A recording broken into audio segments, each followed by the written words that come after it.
예, 오늘은 무교집회 시간인데, 엊그제 이제 화요일 날 나눴던 말씀을 이어서, 자료는 요한복음 21장 강해 자료 4번의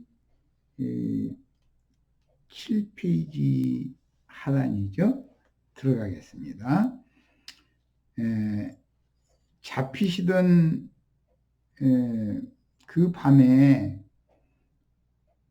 제자들과 새 언약을 체결하셨던 말씀을 요한복음 13장 내용을 읽고 말씀을 드렸었는데, 내 개인 체험을 잠깐 소개를 해드린 것처럼 욥기에서 증거된 바에 의하면 욥의 그 친구들의 형식상으로 볼 때는 곤경을 당한 욥을 위로하러 온 것으로 되어 있습니다.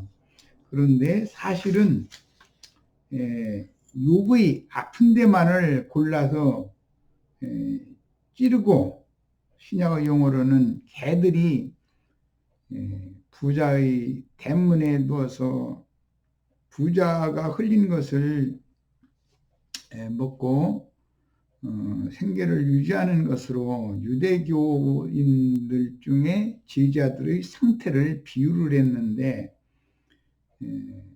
그 부잣집의 개들이 와서 나사로의 헌들을 핥았다고 표현을 했습니다. 성경의 이런 예들은 우리 인생사에서도 나를 제일 잘 아는 사람, 나의 장점인데 그게 하나님 앞에서는 곧 가장 큰 약점이고 단점이 되는 것, 이런 것들을 잘 아는 사람을 보내셔서 아픈 곳을 전곡을 찌르게 만드는 그런 하나님의 종으로 쓰임받는 자들이 있다는 것을 성경이 제시하는 것입니다.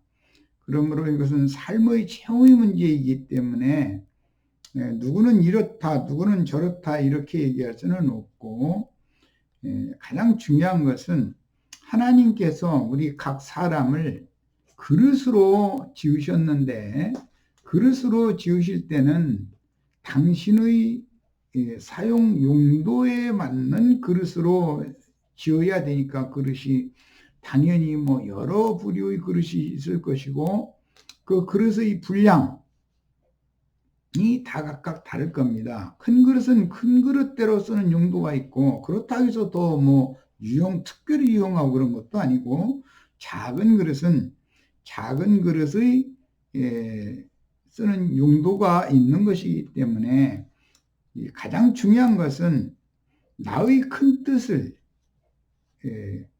접어버리고, 즉 자기를 부인하고 오로지 주님의 큰 뜻을 위해서 나는 나를 지으신 조물주의 뜻에 맞춰서 하나님의 그 계획과 의도와 뜻에 모든 것을 맞추는 사람이 되는 것, 즉 이것이 이제 구원을 이루는 것인데, 자기를 부인하고 주님을 따르라고 하셨는데, 이것은 하나님의 창조 목적에 맞는 사람이 되도록 우리를 그릇으로 지은 조물주와 나는 하나의 피조물일 뿐이라고 하는 것을 배우는 것은 참 쉬운 문제가 아니다라는 거 강조해서 말씀을 드렸습니다. 네가 나의 잡히시던 날 만찬자리에서 나와 새 계약 체결, 새 언약이라고 그러죠. 이것을 체결한 바를 실현시킬 건데, 그러기 위해서는 우선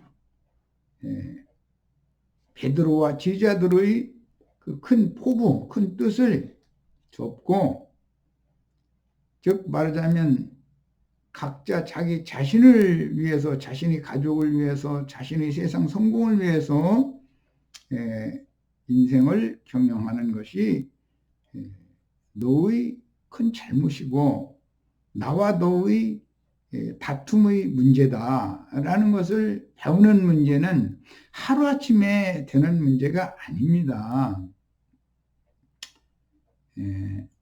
그래서 여러 가지의 방법으로 주님께서는 너는 너를 지은 이 조물주의 뜻에 너의 뜻이 맞춰지기 위해서, 이것은 이제 구원이라고 합니다.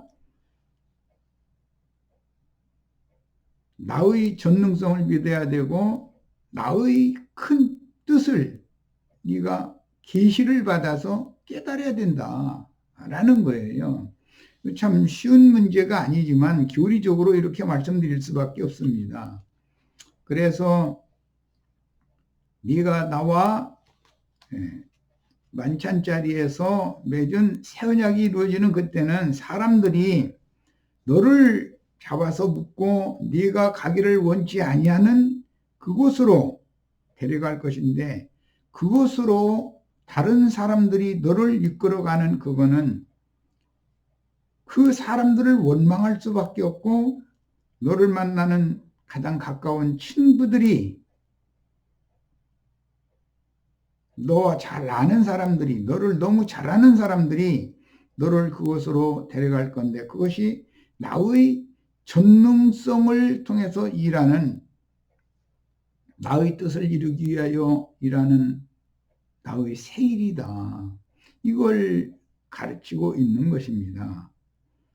그때 네가 이것을 깨달으면 나를 위해서 나시린으로 헌신하다가 나와 같이 너도 팔을 벌리고 이 생을 마감할 것이다 라는 메시지를 지금 베드로에게 아주 뼛속에다가 새겨주고 계신 것을 알 수 있습니다. 오늘날 베드로와 7 제자들인 온 땅의 주 앞에 모셔 섰다가 다시 보내심을 받은 하나님의 7 영, 7 눈들인 우리에게도 동일한 맹세와 동일한 언약이 이루어져서 남은 일생은 오직 주님의 위임을 수행하기 위해 주님과 동행하다가 주님이 준비하신 일생을 마감하고, 정말로 야곱이 그 남은 일생을 장엄하게 마감했던 것처럼 너도 장엄하고 영광스럽게 마무리하여 나의 창조 목적을, 즉 나의 큰 뜻을 이루도록 네 자신을 오늘 이후로는 나를 위하여 전적으로 드려진 나시린으로서 남은 생애를 살고 네 인생을 그렇게 마감을 함으로 하나님께 영광을 돌리는 것, 이것이 네가 그렇게 평소에 품었던 큰 뜻, 즉 너의 성공을 위하여, 너 자신을 위하여 네 인생을 불살랐던 그것이 사실은 나의 새 일을 위하여 네가 인생을 불사르는 자로 나의 종으로 쓰임받아야 하도록 내가 너를 택했고 너를 불렀기 때문에 너는 내가 가르치는 대로 나의 인도대로 잘 따라오기를 바란다. 이런 메시지가 베드로와 제자들이 배운 주님의 메시지입니다. 이것은 내 입장에서는 지금 교리적으로 이렇게 말할 수밖에 없지만 각자의 인생이 안배하신 하나님의 가르침이 되기 위해서는 몸으로 배우는 수밖에 없다라는 걸 여러 번을 말씀을 드렸습니다. 오늘의 우리도 그 당시 베드로와 도마 또는 세베대의 아들들, 이름을 알 수 없는 다른 두 제자들처럼 자신 안에 내주하시는 전능자이신 주님의 위임과 사명을 충성스럽게 수행하기 위해서 앞서가신 주님의 길로 인도하시는 그 영의 인도에 기꺼이 자신을 드리고 순종하면 반드시 잡히시던 그 밤에 제자들과 맺은 그 새 언약을 이루어 주심으로 늙어서는 내 팔을 벌리리라는 말씀이 응하게 마련입니다. 요한복음 21장 18절 말씀대로 우리는 천연적인 자신의 뜻에 의해서가 아니라 주님에 의해서 옛사람이 완전히 깨어지고 가루가 되도록 갈아진 후에 고운 채로 내려서 정말로 성경이 말하는 재물의 떡을 만들 수 있는 고운 가루로 재창조되어져서 즉 육적 자아가 옛사람의 육적 자아가 부인되고 파쇄된 후에 그 영으로 자신 안에 임재하시며 남은 인생을 이끄시는 그 영에 의해서 주님이 가고자 하시는 정해진 그 길을 순종하며 충성스럽게 따라야 하겠습니다. 이것은 여러 번 말씀드린 것처럼 사람의 결심으로 되는 게 아니고 사람의 뜻대로 되는 것이 아닙니다. 주님의 뜻을 위하여 주님께 붙잡혀진 나실인 하나님께 드려진 사람들이라면 주님께서 영이 되어서 그 사람을 입고 예수님이 앞서가신 그 인생을 다시 살아주실 때 그 사람은 자기가 싫든 좋든 결과적으로는 주님이 앞서서 가시면서 본으로 보이시면서 제자들과 서로가 충성스럽게 이 길을 같이 가도록 언약을 맺었던 새 언약 만찬자리에서의 약속을 주님이 이루셔야 되는 것이기 때문입니다. 그러기 위해서는 우리는 이런 말씀을 믿음으로 받아들이고 믿음이신 주님이 나의 피가 되고 살이 되어지고 나의 인생 경험을 통해서 말씀이 이루어지는 축복이 우리 형제 자매님들 모두에게 반드시 이루어지기를 기도합니다. 전도의 사명을 위임받은 증인들은 그러므로 사는 것도 앞서가신 주님의 성령의 인도를 따르므로 결국은 하나님을 영화롭게 하기 위하여 사는 것이기 때문에 먹는 것이나 마시는 것이나 나의 인생 전체가 인간 나라에서는 육신의 영화를 얻고 대냉세를 하기 위하여 내가 생존하는 것이 아니라 하나님의 선하신 뜻을 위하여 원래 그런 그릇으로 창조하셨고 그런 그릇은 그런 용도에 맞도록 사용하셔야 되기 때문에 세상을 향한 큰 포부를 좁게 만들고 네 그릇은 이런 그릇으로 이런 용도로 지어졌기 때문에 이것을 담아야 되고 네 분량은 여기까지이기 때문에 너에게 주어진 환경과 여건과 모든 상황이 어떨지라도 너는 내 자리에서 나에게 충성을 다해라. 그러면 나는 다른 모든 그릇들 다 필요대로 나의 제사상에 올려놓고 그 그릇에는 그 재물을 담도록 정해놨다. 너는 이것을 꼭 배워야 한다. 지금 이렇게 말씀을 하신 것입니다. 할 수 없이 교리적으로 말씀을 드리는 겁니다. 사람은 그릇이 다르고 그릇으로 지으신 중울주께서 당신의 선하신 뜻을 이루는 것이 목적이지 하나님이 창조하신 그릇들인 우리 각자가 자신의 뜻을 이루는 것이 인생의 목적이 아니다라는 것을 즉 자기를 부인한다는 것을 배우는 것은 정말로 쉬운 일이 아닙니다. 다 누구나 지어진 그릇이 용도가 다르다는 걸 먼저 인정해야 되고 그릇을 깨끗이 씻고 그 속에 그리스도의 성령, 그리스도로 충만하게 채워서 그리스도만을 표현하고 영광을 하나님께 돌리는 그런 새로운 그릇들로, 새로운 피조물로 다 주님 앞에 재창조되어지고 만들어지고 쓰임을 받다가 영광에 들어가는 축복이 오늘 메시지를 통해서 형제자매님들의 심령과 마음그릇에 충만하게 채워지기를 바랍니다. 베드로는 요한이 자기를 따름으로 돌이켜서 요한을 보면서 주여 이 사람은 어떻게 되겠사옵나이까? 라고 질문을 했다고 했습니다. 오늘 요한복음 21장 21절 내용입니다. 그때 주님은 내가 올 때까지 그를 머물게 할지라도 네게 무슨 상관이냐? 너는 나를 따르라. 이렇게 분부하셨으므로 베드로는 유대인과 이방인들에게 맨 먼저 복음을 전한 천국문을 여는 역할을 담당했으며 여러 번을 말씀드렸습니다. 유대인들에게도 복음을 전했고 백부장에게도 로마의 백부장에게도 복음을 전했고 다음에 최후로 그 삶을 통해서 로마에 가서 교회를 세웠다는 거 말씀을 드렸습니다.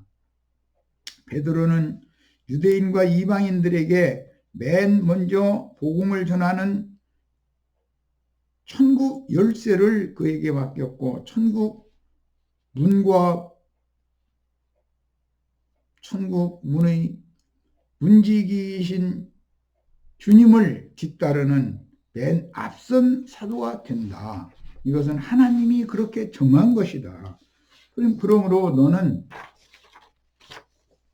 내가 다시 올 때까지 그를 남겨둘지라도, 즉 요한을 남겨둘지라도 그거에는 네 의가 관여할 문제가 아니지 않느냐. 너는 너 용도가 있고 네가 할 사명이 있는 것이지. 오직 나는 7이나 12 제자 모든 제자들을 통해서 나의 뜻을 이루고자 해서 너를 창조했으니까 너는 피조물이고 나는 조물주가 아니냐. 모든 것들은 그릇을 지으신 이의 목적에 맞춰야 되는 거다. 이것을 지금 말씀하신 것입니다. 앞으로 요한에게 일어날 일들은 네가 상관할 바가 아니다. 우주의 모든 인류를 그 세대 가운데 그렇게 태어나서 그렇게 교육받고 그렇게 자라고 그렇게 쓰이다가 죽게 하는 것이 나의 목적을 이루기 위한 것이 아니라면 다 마귀의 해방하는 목적을 위하여 쓰임받다 인생을 종결하게 될 건데 네가 어떤 사람이 되어야 마땅하겠느냐.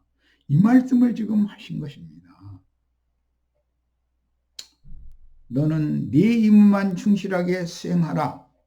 베드로는 맨 먼저 주님의 위임을 수행할 위임을 맡은 제자로서 주님이 이렇게 택하셨고 요한은 맨 나중에 주님의 위임을 수행하여 주님의 일을 주님의 하나님의 큰 뜻을 마무리할 자라는 것을 암시하신 말씀이니 베드로 다음에는 바울이 그렇게 쓰임을 받아야 되고 마무리는 요한이 그렇게 해야 됩니다. 그래서 주님은 이미 마태복음 24장 45절에서 충성되고 지혜 있는 종이 되어 주인에게 그 집 사람들을 맡아 때를 따라서 양식을 나눠줄 자가 누구냐. 인자가 다시 올 때 그 종이 이렇게 하는 것을 보면 그는 복이 있으리로다 라고 말씀하셨습니다. 오늘 이런 말씀에 대해서도 깊은 이해와 인식을 새롭게 하는 축복이 형제 자매님들의 뼛속에 새겨지기를 바랍니다. 누가복음 12장 42절에 주께서 이르시되 지혜 있고 진실한 청지기가 되어 주인에게 그 집 종들을 맡아서 때를 따라 양식을 나눠줄 자가 누구냐 그랬습니다. 항상 주님은 영원하신 분이지만 인간은 유한하고 그러므로 당연히 앞서고 뒤따르는 순서가 정해지기 마련이고 때에 따라서 제자들이 수행해야 할 사명이 바뀌는 것은 천국 농사의 원리를 봐도 때를 따라서 하는 일이 다르기 때문에 그런 겁니다. 밭갈이를 하고 씨를 뿌릴 때 주님은 맨 먼저 베드로가 앞장서기를 바랐고, 그 다음에는 물 주고 기르는 일에 바울 사도를 쓰셨으며,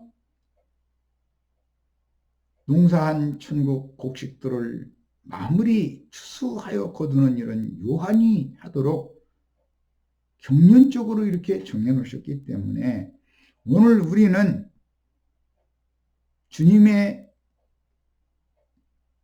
집의 진실한 청지기가 되어서 하나님의 집,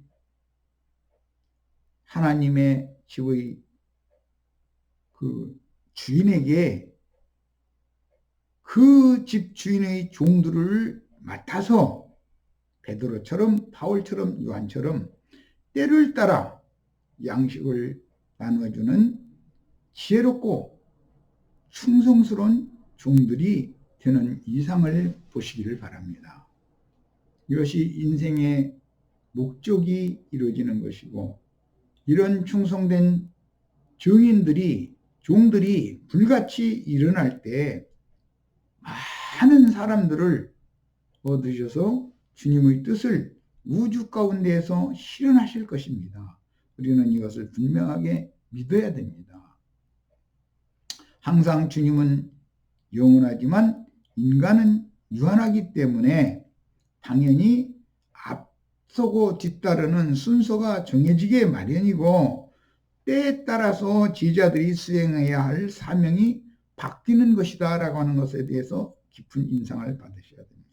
뿐만 아니라 오늘 우리는 우리의 때에 어떠한 메시지를 듣고 있으며 하나님의 일을 위하여 나라고 하는 이 작은 그릇이 어떻게 요긴하게 쓰임받을 수 있을 것인지 이것을 생각해야지, 나의 큰 포부가 세상에 이루어져야 된다고 하는 이런 옛사람의 육적 자아가 부인되어져야 되고, 그 옛사람이 가루되도록 갈아져서 고운 가루로 고운 채에 내려져서 주님을 위한 떡덩이를 만들어서 또는 전을 만들어서 기념제물로 드릴 수 있도록 우리 형제 자매님들이 나실인으로 온전히 주님만을 위하여 드려지기를 바라야 되겠습니다. 자기 뜻을 이루는 것은 사탄이 그 아버지라는 뜻입니다.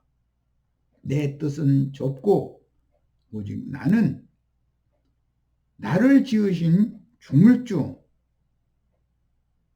그분의 뜻을 이루기 위하여 오늘 무엇을 생각하고 무엇을 어떻게 행해야 할지, 어떻게 함으로 하나님께 영광이 되게 될 것인지 이것을 생각하는 그런 은혜가 형제 자매님들에게 있기를 바랍니다. 물론 천국에는 많은 백성들이 있고 신부될 자들이 있고, 그 신부될 자들을 신부성으로 인도하는 직임을 받은 나실인으로 선별되어진 증인들이 있습니다. 이것은 무슨 계급이 아니고 주님께서 어떤 그릇을 그렇게 쓰셔야 된다는 뜻입니다. 그러니까 여러 번을 말씀드렸지만 우리 형제 자매님들은 나의 삶이 어떨지라도 나의 입장에서 모든 것을 보지 말고 주님께 길들임을 받아서 주님의 큰 뜻을 이루기 위하여, 나라는 그릇은 이렇게 주님이 당신의 목적을 위하여 이런 그릇으로 지으셨고, 이 그릇이 깨끗하게 씻어지고 정결해진 후에는 그 그릇에 필요한 그릇을 지으신 이의 뜻에 맞추는 성분 그리스도 예수 그리스도의 그 영으로 채워진다. 어떤 그릇은 그리스도도 다양한 색깔과 다양한 어떤 역할을 해서 우주를 경영을 하시는 것과 같이 나 한 사람만이 모든 것이 다 만족해진다고 해서 하나님의 뜻이 이루어지는 건 아니잖아요. 그 하나님의 뜻 가운데 나라고 하는 이 그릇이 필요한 것이죠. 여러 번을 말씀드렸지만 하늘에 있는 자들, 천사들이나 땅에 거하는 자들, 육신을 짓고 생존 세상에 살고 있는 인생들이나 땅 아래에 있는 자들, 이생을 떠나서 주의 품에 데려감을 받은 자들이나 모두 다 하나님의 뜻을 위하고 하나님을 찬양하기 위하여 하나님의 영광을 위하여 창조된 피조물들이다라고 하는 이런 인식이 명확해지면 구태여 저 사람은 이런데 나는 이것밖에 안 되는가, 이런 것을 말할 필요도 없고 불평할 필요가 없게 되는 겁니다. 사람이 이렇게 넓혀지기 위해서는 하나님의 손에 의해서 그 많은 다름을 받아야 된다는 거예요. 이것을 깨닫는 것은 많은 대가를 지불해야 되는 일인 것이지, 교리적으로 좀 나는 어쩔 수 없이 이런 말씀들을 교리적으로 증거를 하지만 각 사람은 필요한 용도가 다 다르고 분량이 다 다르다. 그러나 그 용도와 그 분량에 맞춰서 자기에게 주어진 여건과 상황 가운데에서 충성을 다하고 또 영적 제자이신 그리스도의 그 계시가 충만해져서 자신의 인생을 정말로 하나님의 뜻을 이루기 위한 충성스러운 종으로 나시린으로 인생을 마감을 할 수 있다면 그것이 곧 구원이다 라는 것에 대해서 깊은 인상을 받으셔야 됩니다. 농사일로 이제 비유를 했고 지금은 고기를 잡는 어부로 비유를 한 말씀을 읽었지만, 농사일은 밭을 가는 일과 씨를 뿌리거나 또는 모종을 심는 일, 그리고 거름을 주고 김을 매는 일과 자라게 하시는 하나님의 동역자가 되어서 다 기른 후에 최종적으로는 결실한 곡물이나 과실을 수확하여 저장하는 일, 용도대로 밭 가는 자들이 쓰기에 필요한 용도대로 그 열매를 얻어서 매매를 하거나 아니면 그것을 먹고 누리거나 하는 이런 것을 세상사의 그런 표상을 보고 하나님의 우주 경영, 하나님의 세계에서 나라고 하는 이 그릇, 여러 번 분량, 분수에 지나면 하나님 앞에서는 거꾸러지게 되어 있는 것이다 라는 것은 여러 번 강조해서 말씀을 드렸으니까 더 이상 얘기하지 않겠습니다. 나라고 하는 그릇을 어떻게 길들여서 어떻게 쓰시기를 원하는가에 대해서 깊은 인상을 다 받으시기를 바랍니다. 그러니까 당연히 때를 따라서 보내시는 종들의 사명이 달라질 수밖에 없습니다. 세상 쪽에서는 항상 젖만 먹이는 사역을 그런데 고집을 하면서 자기 방법을 주장하려고 동무 종들을 때리고 소돔과 고모라 산 포도주인 동무 종들을 때리는 이야기는 욥기에서 욥의 아픈 데를 정확하게 잘 아는 친구들이 위로를 해주러 왔다고 하는 형식상의 핑계를 대지만 사실은 그것이 욥의 가장 아픈 데를 찌르고 정말 헌데를, 욥이 지금 헌데를 긁었다고 그랬는데 그 헌데를 핥는 개들 역할을 하는 자들이 있다. 욥이라는 한 사람을 구원시키기 위해서 하나님은 여러 가지의 일들과 여러 가지의 사람들을, 여러 부류의 사람들을 보내실 수가 있는데 나와 가장 가까운 사람이 나를 잘 아는 사람이고 그 본인의 입장에서는 그것이 가장 큰 장점일 수 있지만 하나님에게 보면 그것이 가장 큰 단점이고 그 장점 중에서 정말로 아픈 것을 골라서 찌르는 자들이 가장 가까이 있는 자들이다. 그래서 육에 속한 사람들에게는 원수가 집안 식구라고 그랬습니다. 가장 가까운 사람들이 나의 아픈 데를 너무 잘 알게 마련이고, 나는 그것을 장점으로 생각하지만 하나님 오실 때는 그게 가장 큰 단점이기 때문에 그런 자들을 동원하는 겁니다. 그걸 이해하시기 바랍니다.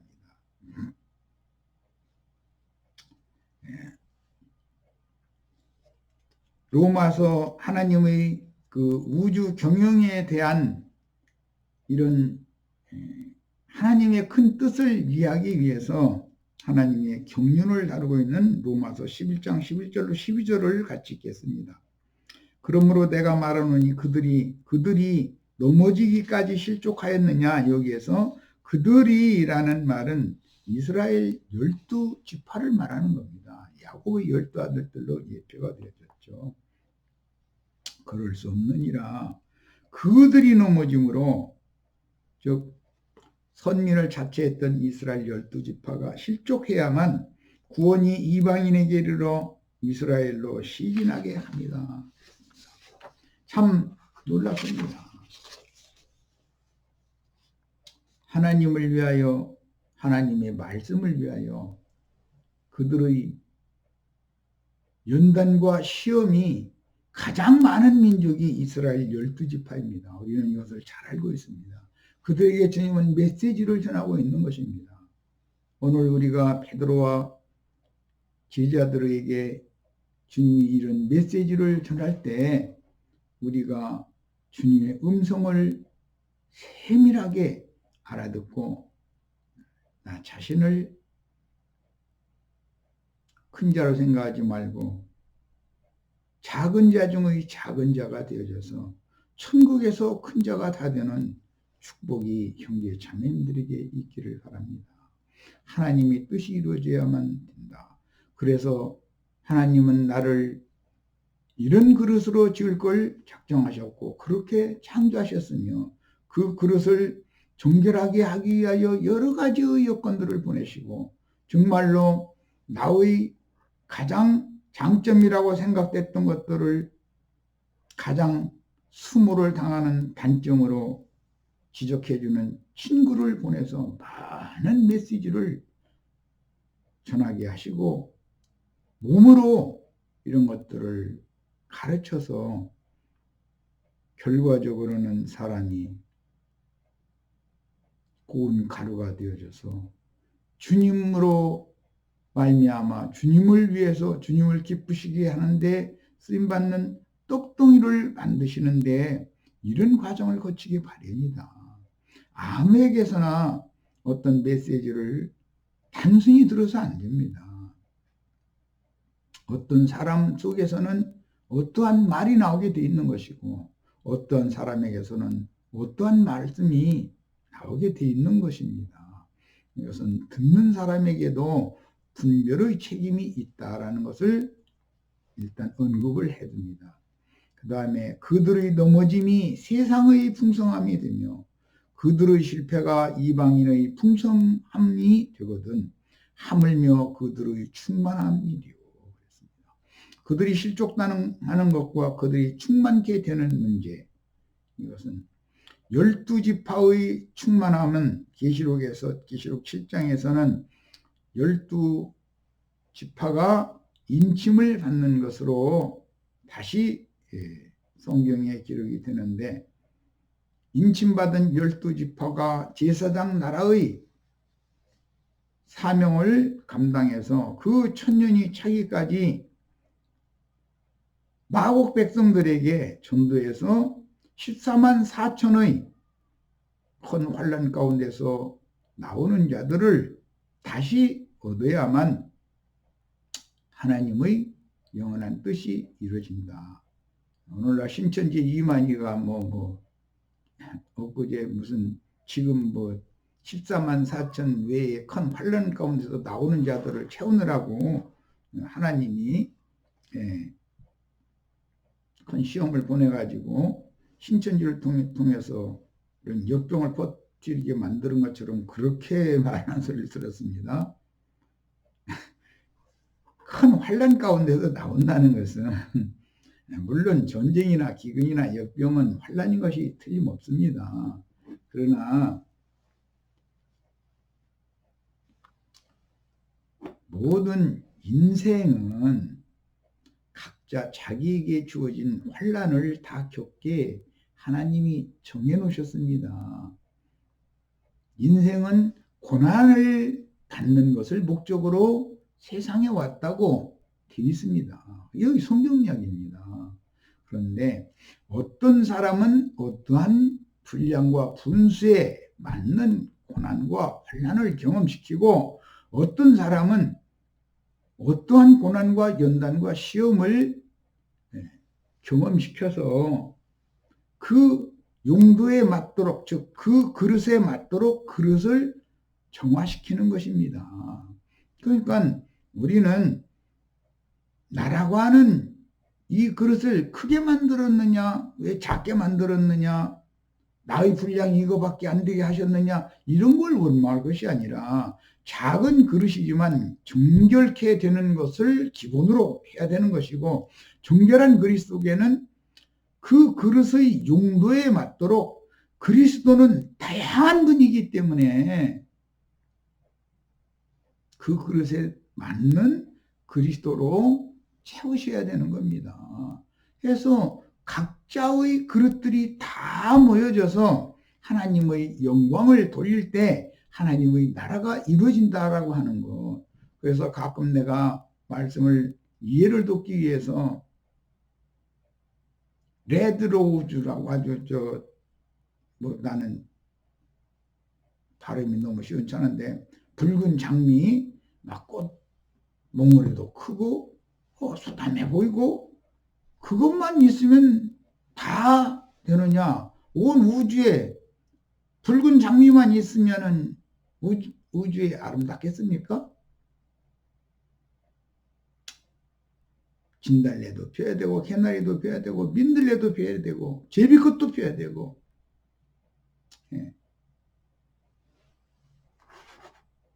고베라도 피워야 되고 잔디도 있어야 되고 우주의 모든 것들은 필요치 않은 것이 아무것도 없다.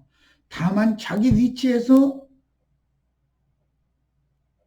그 조물주를 찬양하는 그런 것이 되면 되는 거다 이거예요. 그러니까 남과 비교할 필요도 없는 거예요. 나는 왜 장미꽃으로 안 만들고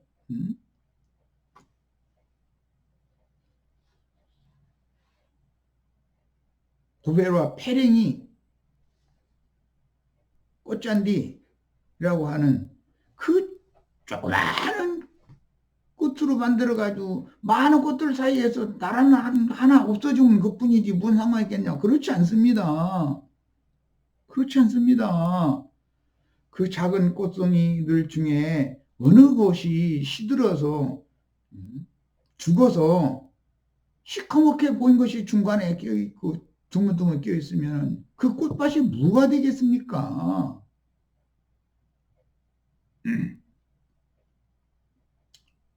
우리 인생사에서 밥상에서도 봐도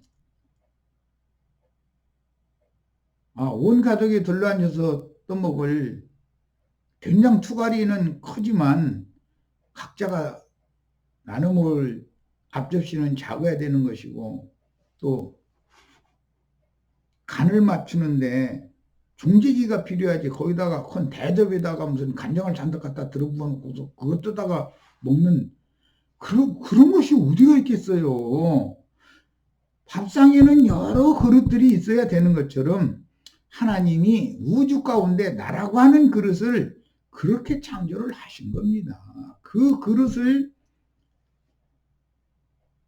용도에 맞도록 하나님이 쓰셔야 되기 때문에 그릇을 비우고 소지하고 수리하는데 여러 가지의 일들이 있었던 것이죠. 그 다음에 하나님은 얼마나 공평한 분이며 하나님의 공의가 집행된다라고 하는 것, 이게 작은 말인가? 하나님은 의로운 분입니다. 내가 이렇게 되어져야 의로운 게 아니고 나의 뜻과 상관없이 온 우주 가운데서 그분의 의를 이루기 위해서 나를 필요로 한다는 것 자체를 깨닫는 것은 너무 중요한 겁니다. 나라고 하는 한 존재가 없다면 하나님은 다른 사람을 물론 불러서 길들여서 다시 그 자리를 채우면 되지만 많은 시간을 또 보내야 되는 거예요. 한 사람의 종을 얻는 것이 여러 번을 말씀드리지만 세상 나라의 무슨 신학교에 가서 뭐 몇 년 공부를 하면 되고 그런 게 아니다는 거예요. 우리는 주님의 뜻을 위하여 태어났고 존재하는 동안에 쓰시기 위해서 그릇을 비우게 만들고 즉 자신을 부인하게 만들고 그 그릇을 소지하고 수리하는 과정, 아픔을 겪게 만들고 정결하게 된 그릇 속에 그 용도에 맞도록 그리스도를 채워서 그 그릇을 통해서 하나님께 영광이 되게 하는 것이 하나님의 크신 뜻이다. 이거에 대해서 오늘 깊은 인상을 다 받으셔야 되겠습니다. 이어서 로마서 11장 24절로 25절 봅니다. 네가 원돌 감람나무에서 찍힘을 받고 본송을 거슬러 좋은 감람나무에 접붙임을 받았으니 원가지인 이 사람들이야 얼마나 더 자기 감람나무에 접붙이심을 받으랴. 형제들아 너희가 스스로 지혜 있다 하면서 이 신비를 너희가 모르기를 내가 원하지 아니하노니 이 신비는 이방인의 충만한 수가 들어오기까지 이스라엘의 더러는 우둔하게 된 것이다 그랬습니다. 참 중요한 말씀입니다. 로마서 11장 11절로 12절 말씀에는 이방인들을 위하여 유대인 12지파의 얼마가 넘어져야 되는데 그들이 또 충만함을 채운다면 하나님께 어떤 영광이겠는가 이랬습니다. 그리고 이방인의 때로 넘어간 이야기를 말씀을 하신 이후에는 이방인의 충만한 수가 들어오기까지 이스라엘의 더러는 우둔하게 된 것이다.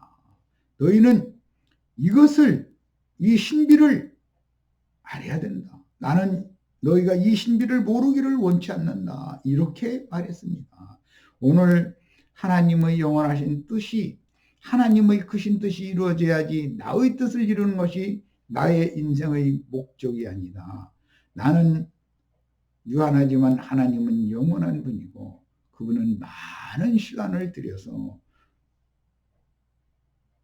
먼저 이방인들을 충만한 수를 채운 다음에 원래 택하셨던 이스라엘의 충만한 수를 또 채운 것이 하나님의 교훈입니다. 이거에 대해서 깊은 인상을 받으시기를 바랍니다. 이제 계시록 6장 9절로 11절을 읽겠습니다. 다섯째 인을 떼실 때 내가 보니 하나님의 말씀과 그들이 가진 증거로 말미암아 죽임을 당한 영혼들이 제단 아래에 있어 큰 소리로 불러 이르되 거룩하고 참되신 대주제여 땅에 거하는 자들을 심판하여 우리 피를 갚아주지 않냐시기를 어느 때까지 하려 하시나이까. 여기에 우리 피, 예수의 피만이 아니라 오늘 이 말씀을 듣는 우리 형제 자매님들의 피를 흘리는 자들이 있을 것이니 피의 양이 채워져서 하나님의 경륜이 이루어지기를 바랍니다. 각각 그들에게 흰 두루마기를 주시며 이르되 아직 잠시 동안 시되 그들의 동무종들과 형제들도 자기처럼 죽임을 당하여 그 수가 차기까지 하라 하시더라. 베드로와 바울과 요한으로 대표가 된 그 사이사이에는 동무종들이 있게 마련입니다. 오늘 우리는 요한의 동무종들이 다 되어서 하나님의 경륜을 잘 마무리하는 축복을 다 주의 성령으로 말미암아 받으시기를 주의 이름으로 기도하면서 첫 시간을 마치겠습니다.